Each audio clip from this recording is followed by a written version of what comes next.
we are going to discuss about the basic anatomy and physiology of the heart. First, coming to heart anatomy.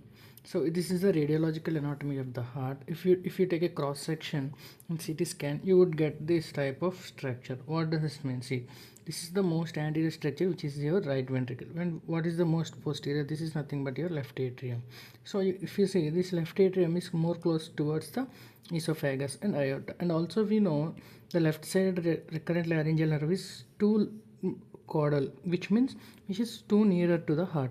So if there is any enlargement of this left atria, what would it does is it would just easily compress your vagus nerve, which leads to vagus nerve palsy. What would vagus nerve left recurrent laryngeal nerve palsy?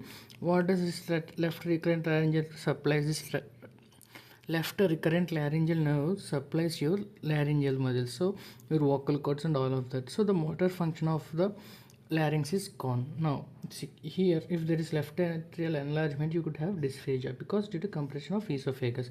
You could have hoarseness. Why? Because you are having hoarseness because of the compression of left recurrent laryngeal nerve. This syndrome is known as Ortner syndromes. Okay. See, left ventricle, right ventricle. Right ventricle is the most anterior structure over here. This right ventricle is most commonly injured in the trauma. Okay. So this is the basic thing. And coming to the diaphragmatic surface. So what is diaphragmatic surface? See, if this is your thorax and this is how your heart is situated, you have something called diaphragmatic surface. This diaphragmatic surface is formed by left ventricle as well as the right ventricle as well as the left ventricle. Left ventricle forms the 2/3 of it, while the right ventricle forms the 1/3 of your diaphragmatic surface or the inferior surface of your heart. Now, coming to the coverings of your heart. See, heart is covered by pericardium. This pericardium contains 3 layers. What are these? Fibrous pericardium, parietal pericardium, and epipericardium. See, coming to this structure. See, here you have fibrous pericardium, which is the most outside one. You have parietal, and you have, this is the pericardial space. This is epicardium, which is visceral pericardium.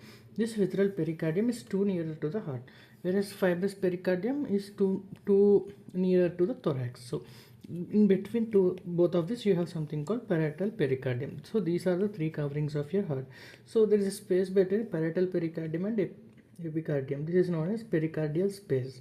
Okay, so if there is any accumulation of the fluid or accumulation of the blood, this can compress the heart.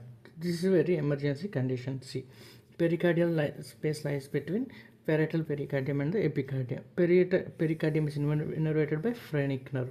Okay, pericarditis can cause referred pain to the neck, arms, and one or both shoulders. Why is this happening? Because the phrenic nerve has the roots which are corresponding to your neck, arms, and shoulders. So if there is any inflammation or let's say irritation of your pericardium, this pain can refer to your neck or arms or shoulders. So this is the reason why if there is any myocardial infection or anything which could irritate your pericardium, this could lead to the pain in your shoulders, left shoulder or your neck or under your jaw.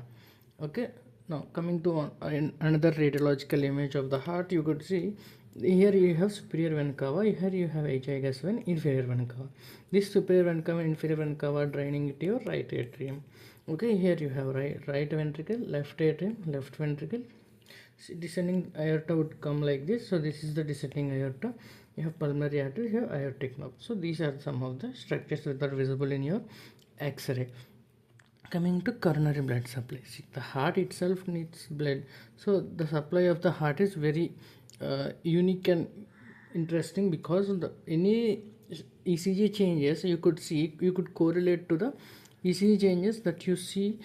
You could correlate easily to the artery that is corresponding to it, which means if there is any, let's say you have posterior MI changes, you could correlate it with right coronary arteries branch, which is posterior descending artery. So that's how it would help in determining which artery is occluded in MI. Now coming to the blood supply. See, you have 2 arteries, right coronary artery, left coronary artery. Your right coronary artery has 4 branches. You could remember as camp. Okay, you have conus. You have something called conus branch, you have AV nodal branch. Why it is important? Let's say you suddenly have bradycardia. What could be the reason? See, your right coronary artery is supplying AV node. So if AV node is blocked, you could have bradycardia. Okay, now coming to here, you have acute marginal posterior descending. So let's see this all of these arteries in a picture.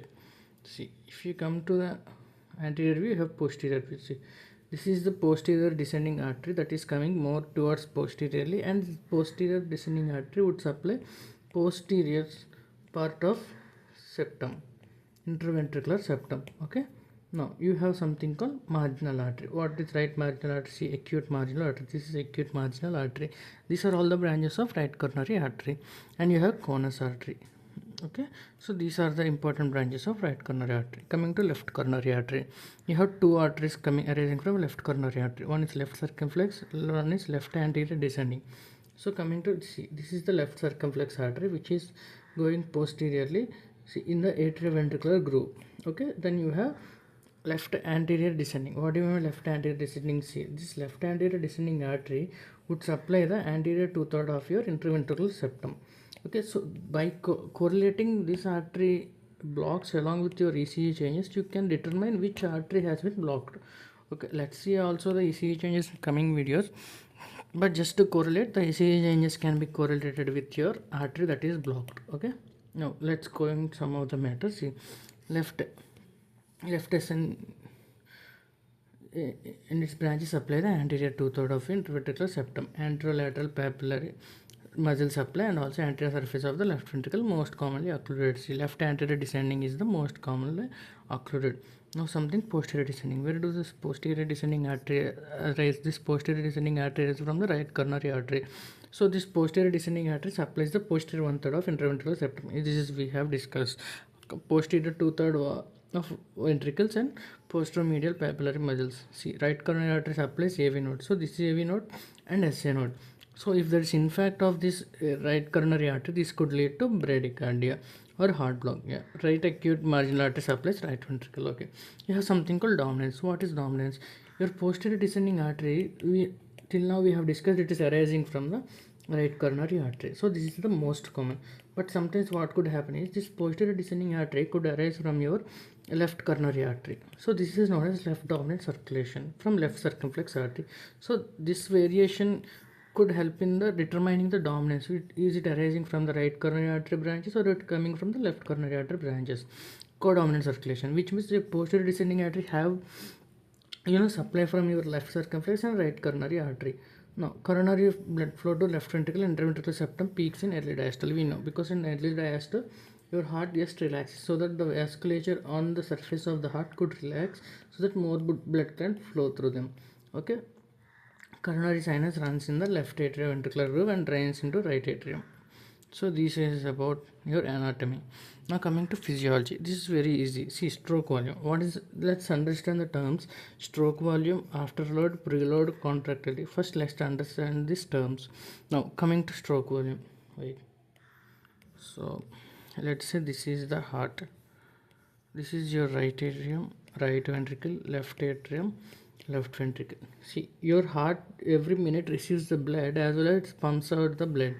So if the amount of blood that is pumped out of the heart, in every beat, in every heartbeat, how much amount of blood has been pumped out from the heart, this is nothing but your stroke volume. Stroke, see, in one stroke how much volume of blood is pulled out, or let's say this is nothing but your stroke volume.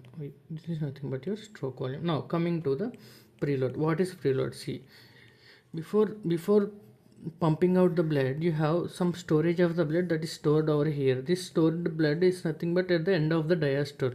So your heart relaxes. Let's say your heart relaxes, and then the blood fills in it. So blood fills in it. This could cause diastole fill. This is nothing but end diastolic volume. So I can call it end diastolic volume. This end diastolic volume is the volume that is present in the heart before just it contracts, which means after this it contracts. So it needs to pump this much amount. This is fraction of amount of blood that is present in this end diastolic volume. A fraction of blood is pumped out. So this is the load which is present before the contraction. So this is nothing but your preload. Okay, now coming to afterload. See, afterload. Afterload is a misnomer, because I would call it misnomer, because afterload is what would you think if I say afterload? Afterload means the load that is present in the heart after, or the blood that is present in the heart after just pumping out the blood. So that is not the afterload. Afterload is nothing but the resistance against which your heart has to pump. What does this mean? See, let's say your vessel got stenosed, so your heart needs to have more contraction to pull out, to pump out the same amount of blood. So this stenosis is causing heart to contract more. So this is nothing but your afterload, which could be your blood pressure, or it could be stenosis, or many factors which could lead to the which could increase the working of the heart, which means this afterload increases, your contracted heart must increase. Okay, now coming to the stroke volume. See, stroke volume is affected by contractility, afterload and preload. So increased stroke volume with increased contractility, we have already known that if the contraction increases, the force increases, so that your blood pumped out will increase preload. See, if there is more end diastolic volume, here we have discussed, if there is more end diastolic volume, there would be more amount of blood that need to be pumped out. So obviously stroke volume would increase. So decrease afterload. So if this is not stenosis, let's say this vessel is good enough to allow the more amount of blood through it. So what would happen? Most afterload would decrease, so that blood can easily go out. So this is nothing but a stroke volume. See, this is the definition. Stroke volume is work done by the ventricle to eject a stroke. Stroke work is nothing but your work done by ventricle to eject stroke volume. Stroke work is directly proportional to stroke volume into mean arterial pressure. A failing heart has decreased stroke volume. So this is what we know, because your heart is not contracting, so the amount of blood coming out of the heart would be not sufficient, so that your stroke volume would decrease. Okay, so now let's discuss contractility. Contractility is simple, but the factors that are influencing the increasing or decreasing contractility are important. Let's say you have some, these are the factors which increase contractility. If the contractility increase, proportionality of stroke volume would increase. If your contractility decrease, your stroke volume would decrease. Now coming to the factors that would increase the stroke volume. So before understanding how beta blockers increase the stroke volume, I would like to show another page of this book. See, this is excellent. See, you have GI agonist inhibitory, you have a GS agonist. GS nothing but S means stimulatory. You have GI means inhibitory. You have two surface receptors which are nothing but inhibitory receptor and stimulatory receptor. Let's say first let's go through the stimulation of this GS receptor. You have activated this GS receptor. How do you activate this GS receptor? By sympathetic action. What does sympathetic action does? Sympathetic action would increase heart rate as well as contractility.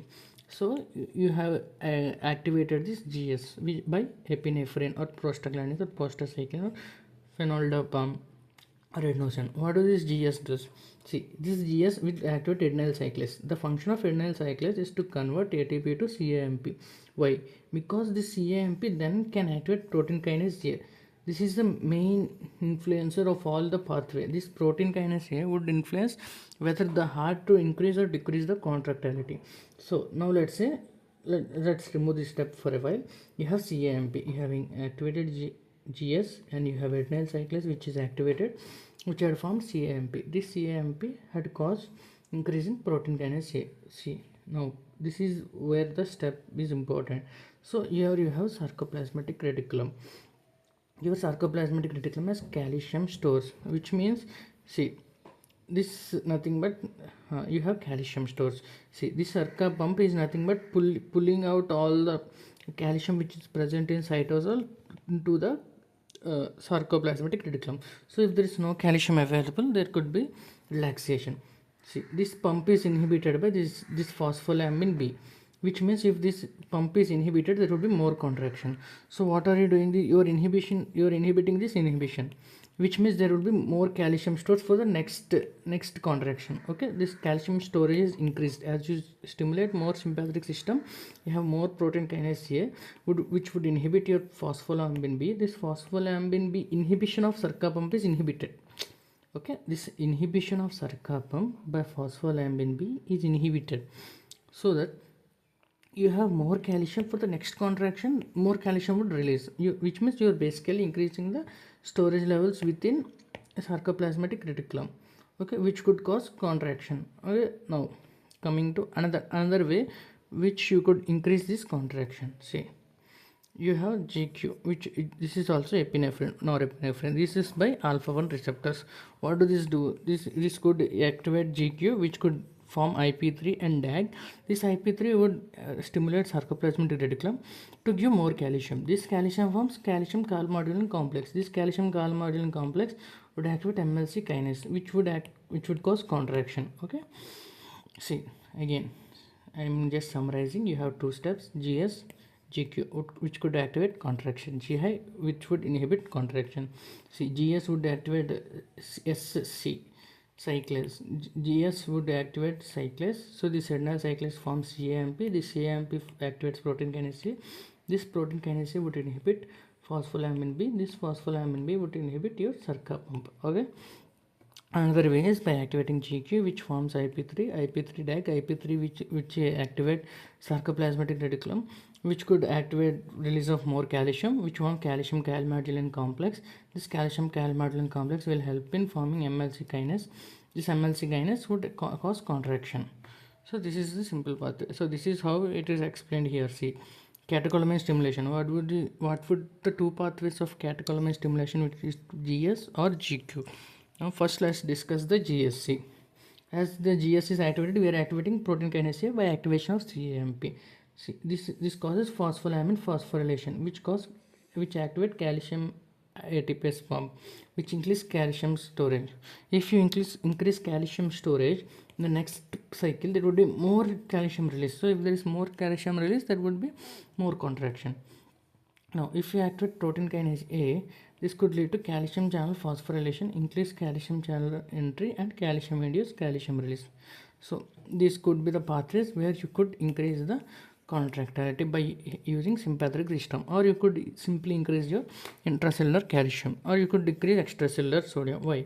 See, extracellular sodium, I would like to show you the sodium calcium pump that is present on the surface. Okay, here the picture is by which given. You can increase your calcium, intracellular calcium is by digoxin. What did this digoxin do? See, this is the pump that is present on your heart muscle surface. So if you need more calcium to pump out, see, you have something called sodium potassium pump, which is the universal pump present in every cell. So what the function of it? It just makes the sodium out and potassium would be pushed in. So if there is there is the pump which is associated with this, which is nothing but your sodium calcium pump. What is this sodium calcium pump? It makes the sodium to enter in and calcium to go out. So the sodium entering through this pump is pumped out through this sodium potassium pump. Okay, I will explain again. This sodium that is entering through this sodium calcium pump is pumped out through this sodium potassium pump. Okay, so let's say you have blocked this pathway. I will highlight this pathway so that it is, see, okay, this is the pathway that is going on. So now let's say you have blocked this pump. So that what would happen, the sodium that is entering is not leaving outside. So as the cycles passes, what would happen is there is more sodium that is present inside the cell. This more sodium would not allow the potassium, would not allow this calcium to get exchanged. Okay, are you understanding? This calcium would be stored inside the cell more, so that would leads to more contractility. So this is the digoxin function. See, your digoxin, what it is doing is it is blocking sodium potassium pump. When it blocks the sodium potassium pump, it increases the intracellular sodium levels. If there is increase in intracellular sodium levels, there would be decrease in the sodium potassium exchanger. If there is sodium potassium exchanger activity, there would be increase in the calcium. Okay, this is how you could increase the contractility of it. And how would you decrease the contractility of it? Just the opposite of it. If you stimulate beta 1 receptor, you are getting more of the contractility. If you block this, there would be no contractility. So you could get this by blocking the beta blockers, heart failure with systolic function, acidosis, hypoxia, and calcium channel blockers. If we block the calcium channel, there would be no calcium and decrease the contractility. Okay, so these are the importance of contractility. Now coming to preload afterload, we have discussed already the preload afterload. Preload is approximated by ventricular and diastolic volume and depends on venous rate and venous tone and circulating volume. This is opposite of this is venous vasodilator, which means if you given see, this is your heart and you have two inputs. One input, you have venous input and you have air output of atria. Now coming to, if you dilate these veins, what would happen is your blood will pull up over here. This blood could not enter your heart. If it does not enter the heart, your end-diastolic volume would obviously decrease. So obviously your preload will decrease. So this is done by your venous vasodilators. What are this? Is nothing but nitroglycerin. This would decrease the preload. Now coming to afterload. Afterload is nothing but the work against which your heart has to work. So coming to afterload, this approximately mean arterial pressure. So if there is increased wall tension as per Laplace law, it would lead to increased pressure and increased afterload.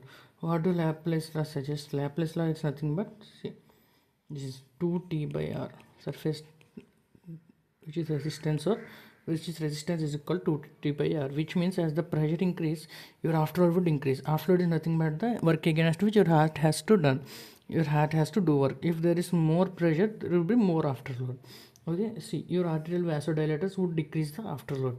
Your AC inhibitors and ARBs, they would decrease both preload and afterload because they obviously decrease the blood volume. So in chronic hypertension, there could be increase in the mean arterial pressure. This could lead to left ventricular hypertrophy. Okay, so if there is more amount of work against which your heart has to work, what would happen? Your left ventricle would easily hypertrophy.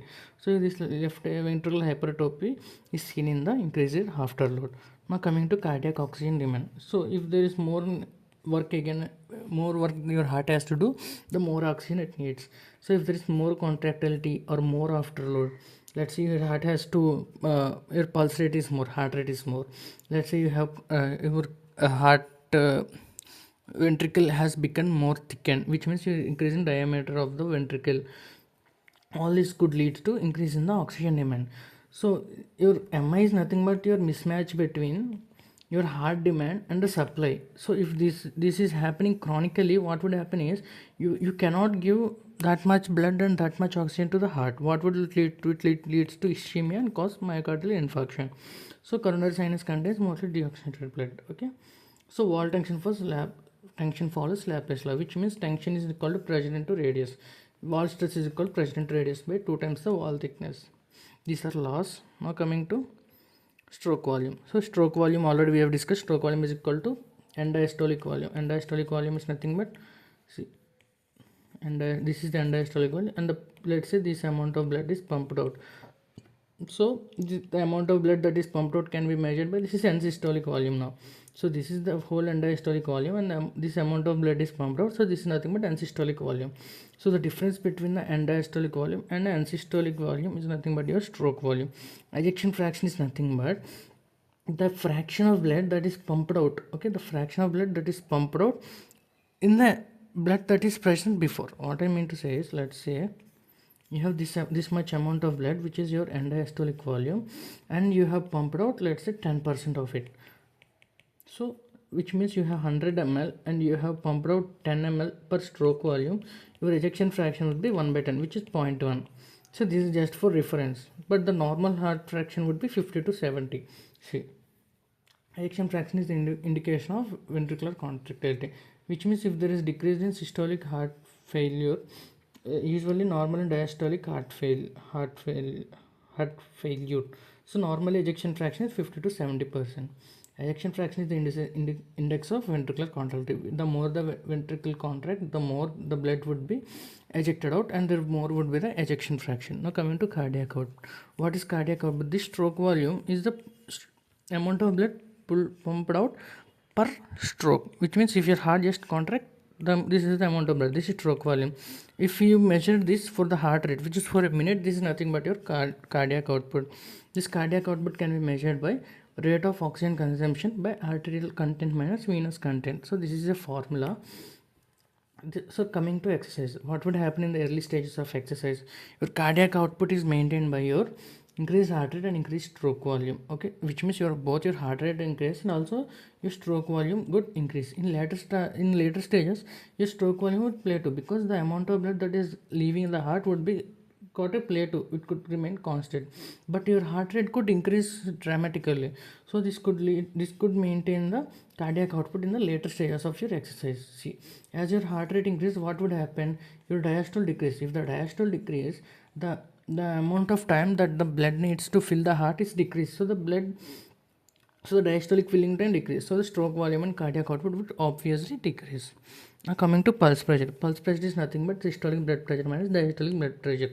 So pulse pressure is directly proportional to stroke volume, which means your stroke volume is directly proportional to SBP. Okay, systolic, which means your systolic blood pressure is increased with stroke volume. So if you have more stroke volume, you have more SBP. So if you have more stroke volume, you have more SBP. Obviously, you have more pulse pressure, and inversely proportional to arterial compliance. Because if your arterial compliance could increase, which means your DBP would increase. Your arterial compliance decrease, which means your DBP could increase. If your DBP increases, what could happen is your pulse pressure could decrease. Okay, your pulse pressure is increased in aortic regurgitation. Why? Because you have more stroke volume, more SBP, and more SBP leads to more pulse pressure. And aortic stiffening, isolated systolic hypertension in older adults. Obstructive sleep apnea, because in obstructive sleep apnea you have increased sympathetic tone, which could lead to increased heart rate, and you have high output stage stroke volume again, and in your exercise again stroke volume. See, your pulse pressure decrease in aortic stenosis because your arterial compliance would decrease. If your arterial compliance would decrease, the reverse could happen. And in cardiogenic shock, since the stroke volume decreases, you have less SBP, and let's say you have cardiac tamponade, you have advanced heart failure. Your mean arterial pressure is calculated by cardiac output into total peripheral resistance. Okay, this is the formula for mean arterial blood pressure. Okay, let's discuss the remaining physiology in the next part. Thank you.